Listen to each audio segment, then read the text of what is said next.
इसका पहला यूज जो सा वो है रेडियोथेरापी का। रेडियोथेरापी किसके लिए यूज होती है? किसी भी डिजीज को कंट्रोल करने के लिए भी रेडिएशन के थ्रू हम कंट्रोल कर सकते हैं किसी भी डिफेक्टिव पार्ट को। हम देखते हैं सबसे पहला यूज इसका रेडियोथेरापी के लिए किस तरह। For the treatment of skin cancer, isotope like phosphorus 32 and SR90 are used because they emit less penetrating beta radiations.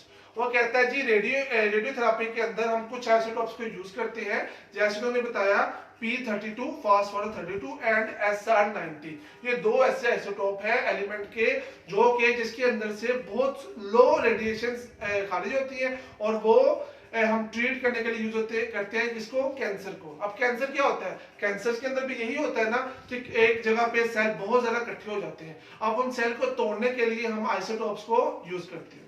अब अगली बात, for cancer cobalt 60 affecting within the body is used because it emit strongly penetrating gamma rays। वो कहता है cobalt 60 को भी हम use कर सकते हैं क्योंकि उसके अंदर से गैमा रेज जो कि ट्रीटमेंट ऑफ कैंसर के लिए जरूरी होती है वो खारिज होती है। जब उसके अंदर पड़ती है किसी भी कैंसर सेल्स के अंदर तो उसको तोड़ देती है। अब अगली बात, दूसरी बात आगे इसके uses, tracer for diagnosis and medicine. अब इसको मेडिसिन के अंदर भी यूज करते हैं। The radioactive isotopes are used as tracers in medicine to diagnose in the presence of tumour in the human body. वो कहते हैं अगर हमारे बॉडी के अंदर कोई ट्यूमर पैदा हो जाए, ट्यूमर से मुराद क्या, किसी जगह पे कोई सेल्स का गुच्छा पैदा हो जाए या कैंसर से पहले जो हालत होती है उसे हम ट्यूमर कहते हैं। ठीक हो गया? जैसे हम जानते हैं ब्रेन ट्यूमर भी कह सकते हैं हम। ठीक हो गया? वो कहते हैं अगर ट्यूमर पैदा हो जाए तो उसका पता लगाने के लिए भी हम आइसोटॉप्स वगैरह को यूज करते हैं। For example isotopes of iodine 131 are used for the diagnosis of goitre. Goitre एक डिजीज का नाम है, ठीक है, जिसके अंदर आयोडीन की ज्यादती हो जाती है। वो हम जाके मतलब बायो के अंदर पढ़ेंगे। ठीक है? वो कहता है जी जो आयोडीन 131 है ना, ये आइसोटॉप का नाम है, ये गोइटर की बीमारी को पता लगाने के लिए यूज होता है। अब तीसरा कौन सा आ गया? Archaeological and geological uses. अब ये कौन सा यूजेस है? द रेडियोएक्टिव आइसोटोप्स आर, अब रेडियोएक्टिव का मतलब होता है वो आइसोटोप जो अपने अंदर से शुआएं खारिज करते हैं।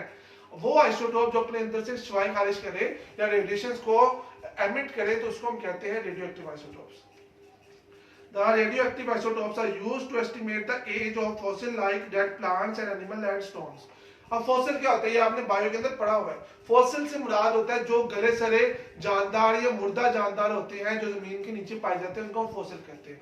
वो कहते हैं हम ये पता लगा सकते हैं आइसोटॉप्स के थ्रू, रेडियोएक्टिव आइसोटॉप्स के थ्रू कि उनकी एज कितनी है। फॉर एग्जांपल कोई जमीन के नीचे अगर कोई डायनासोर की हड्डी मिल जाती है हमें, फॉर एग्जांपल, या किसी भी जानदार की हड्डी मिल जाती है या उसका स्कल मिल जाता है तो उसके थ्रू हम आइसोटॉप के थ्रू पता लगा सकते हैं कि कितने साल पुरानी है और इसको कब मरा था। Okay?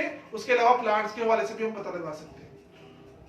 For example C14 carbon 14, ये वाला कार्बन 14 जो मैंने आपको बताया भी था आइसोटॉप के अंदर।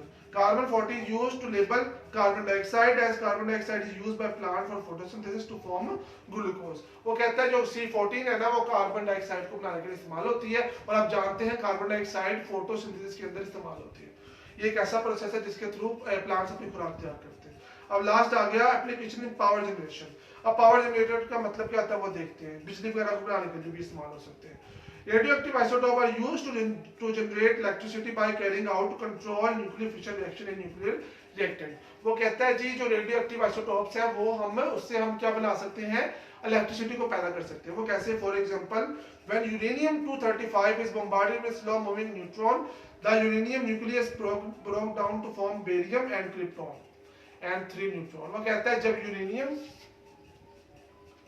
यूरेनियम को हम किसी न्यूट्रॉन के साथ मिलाते हैं ना तो उससे 3 किस्म के जो प्रोडक्ट बनते हैं वो कौन सा? एक बनता है बेरियम, एक बनता है क्रिप्टॉन, ये सारे एलिमेंट के नाम है, और 3 न्यूट्रॉन पैदा होते हैं। बात की समझ आ गई? जब यूरेनियम न्यूट्रॉन के साथ मिलता है तो बम्बार्डमेंट होती है जिसके जरिए 3 प्रोडक्ट बनते हैं जो कि इलेक्ट्रिसिटी को पैदा करने के लिए इस्तेमाल होते हैं। A large amount of energy is released which is used to convert water into steam in boiler। बात की समझ आ गई? अब इसको हम किसके लिए यूज करते हैं? पावर जनरेटर के लिए यूज करते हैं। यहाँ तक समझ आ गई आपको? इसके 4 यूजेस है। अब इसके बाद आगे आते हैं टेस्ट और सेल, जो आप लोगों ने खुद करने हैं क्योंकि ये मैंने आपको सब कुछ करवा दिया हुआ है।